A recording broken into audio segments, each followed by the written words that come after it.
second segment is called a stand-up. And I have lots of information to provide for you right now on what a stand-up is and how you actually put one together, because you are actually going to do this just using people in this class. Okay, so it's nothing where you're going to have to go out on your own and find somebody in order to record. Okay, so let's do it this way. If I am watching the news in the morning, okay, or in the evening, and we have, let's say, two people who are at the desk delivering the news, reading off the teleprompter, you know they're doing that, right? And reading the news. Those people have one of three names they go by. It just depends. So make sure you get all these. One, they can be called talking heads. And we use that one a lot around here, talking heads.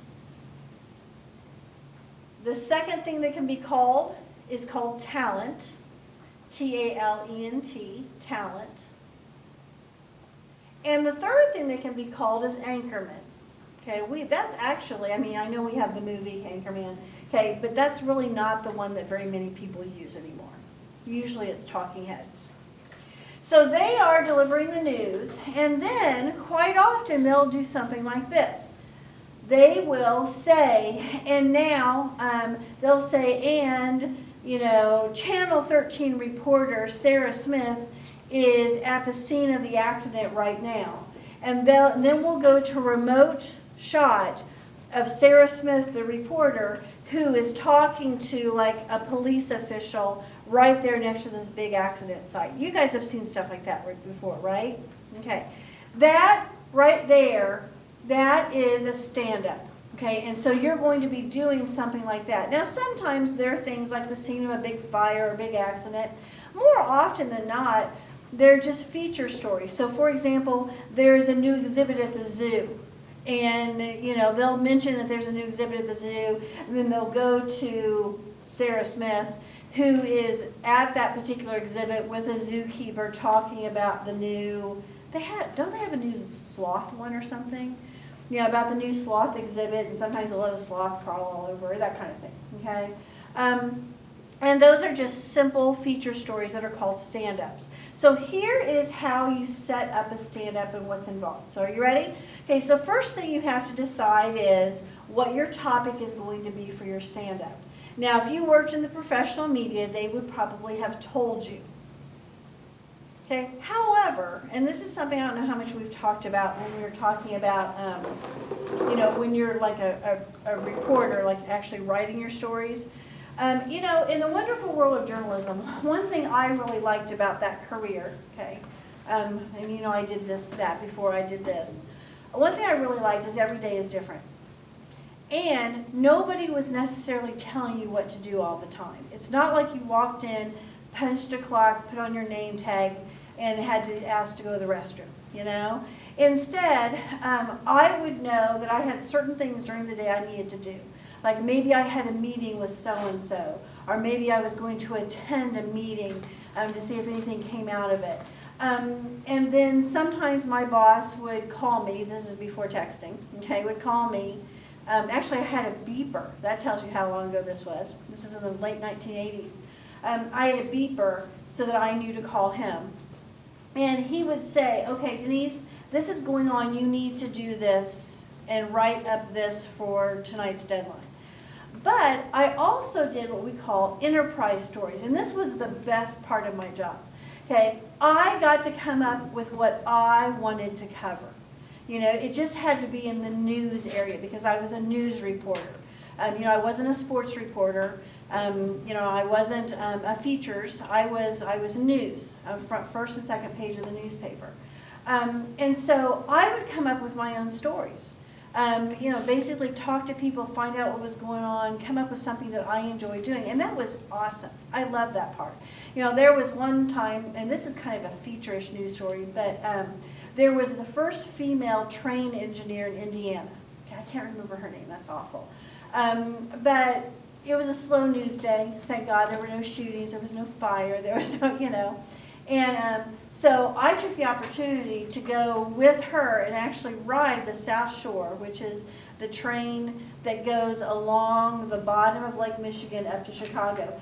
Rode with her up where the engineer is and interview her on the job. And I was able to take photos at the same time and write my article But that was totally something I got to do, and that was kind of fun. But that was great. So when you're a reporter, there are times that you're told what you have to do, but then there are other times that you get to do what you want to do, okay? And for this particular assignment that you're going to have in here, you're going to do what you want to do within reason, okay?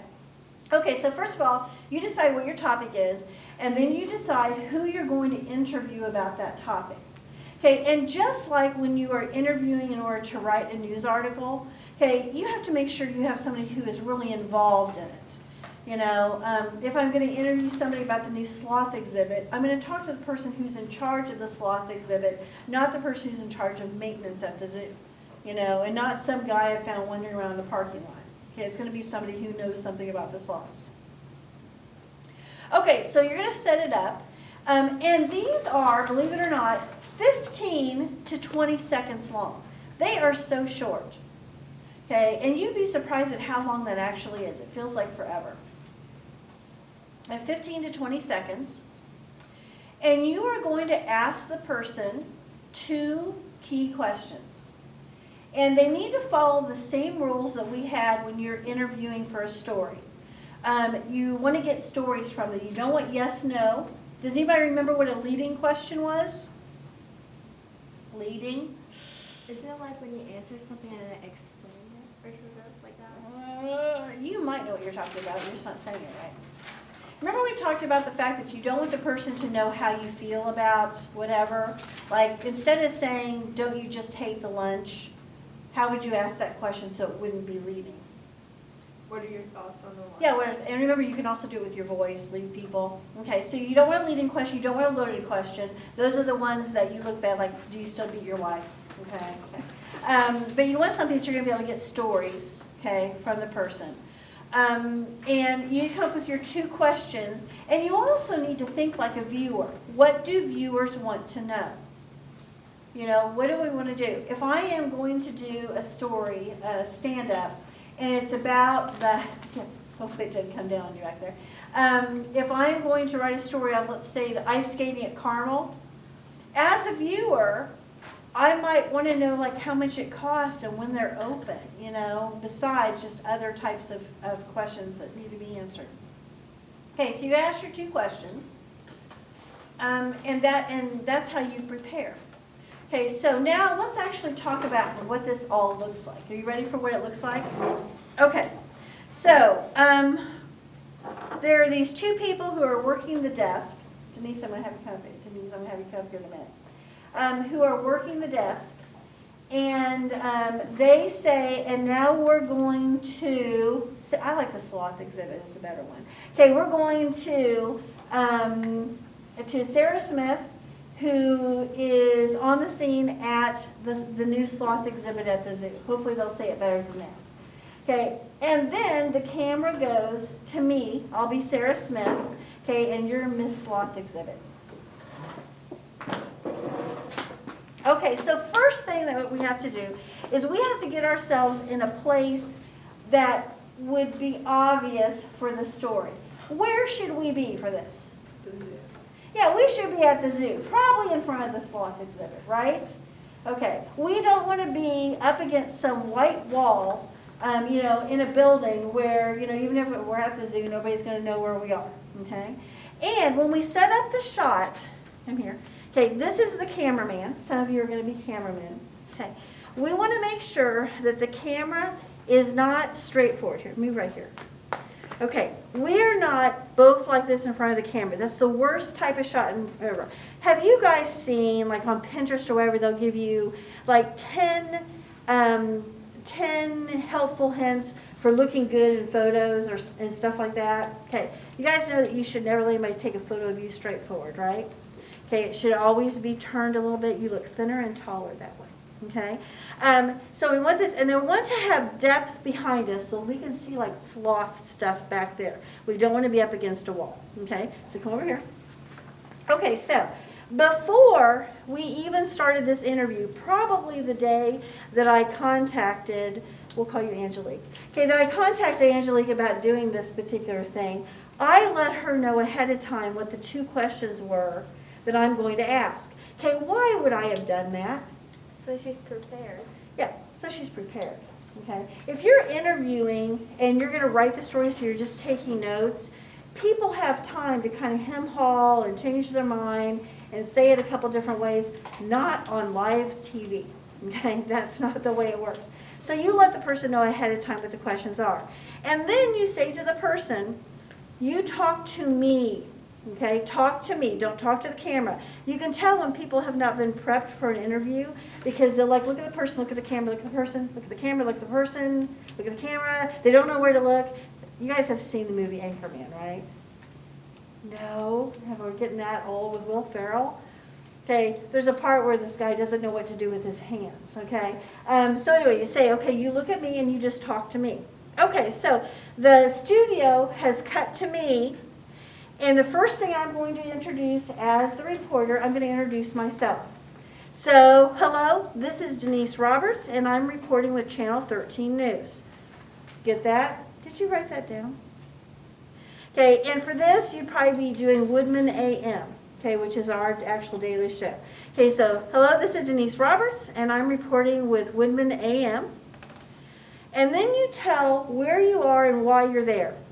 I'm at the Indianapolis Zoo, and we're going to be talking to Angelique Smith, okay, about the new sloth exhibit. So just like a little summary sentence. And then I'm going to talk to Angelique here. Now I want you to notice where I'm holding my camera. Or where, not the camera, where I'm holding my mic. Your mic needs to be about right here. Okay, so it's close enough that, you know, people can hear you, but not close enough that you're actually breathing on it. And then when I ask my first question, I'm going to put the camera over in front of her so she can actually answer it. Now again, try not to go up her nose with the camera or with the microphone. But I put it about right here and have her answer. Now here's the big thing. When she's talking, you have to respond. Don't be a bobblehead, but make it look at least like you're listening to what she said. I actually had a Woodman AM reporter last year, I could have smacked him, who interviewed somebody, and while the person was talking was kind of looking around like he was bored. It's like, oh my God, you're on camera for 15 seconds. Just look like you're interested. Okay, and then after she answers the first question, then you ask the second question. And you put this over for her to actually answer the second question. Okay, when she's done talking, you thank her. Thank you so much for sharing with us today. You're welcome. Okay, and then you look back at the camera and you do something called a toss, T-O-S-S. You're going to toss it back to the studio by saying, okay, this has been Denise Roberts. Here at, so I don't know what I'm saying. This has been Denise Roberts at the Indianapolis Zoo. Check out that sloth exhibit soon, or something like that. And then that tosses it back to the studio, and then they continue with the news report. Do you get the idea of what you would be doing? Okay, now, I'm going to put you in groups. And in your group, we're going to have mostly groups of 3, we're going to have one group of 4. And here's what you need to do today. You need to decide who is going to be the camera operator. And you're all 3, you're going to practice all of them. So who's going to be the camera operator? Because I'm going to be working with you on how to set the cam. Okay.